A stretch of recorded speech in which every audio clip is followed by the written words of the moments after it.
ISRO Chairman V. Narayanan urged graduating students of the Indian Institute of Science to give back to society, saying they have a great role to play in making India a developed nation by 2047. Speaking at the Institute's 2026 Convocation on July 11, Narayanan described the opportunity to study at Indian Institute of Science as God's gift and said every degree reflected the collective efforts of parents, teachers, faculty members and taxpayers.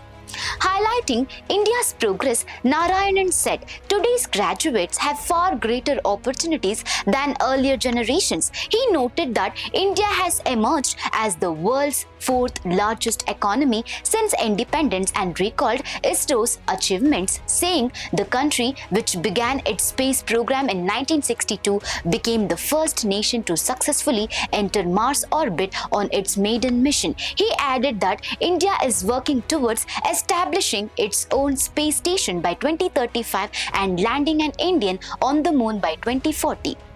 In a video message, MS Swaminathan, Research Foundation Chairperson Soumya said India's greatest scientific opportunity lies in developing affordable, inclusive and sustainable solutions for more than 1 billion people and sharing those innovations globally.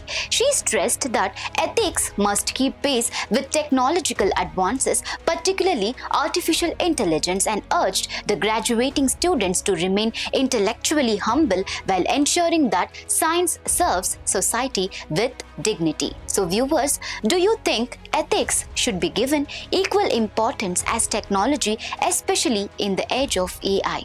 Share your thoughts in the comment section. For more such updates, stay tuned to Daily Salar Digital.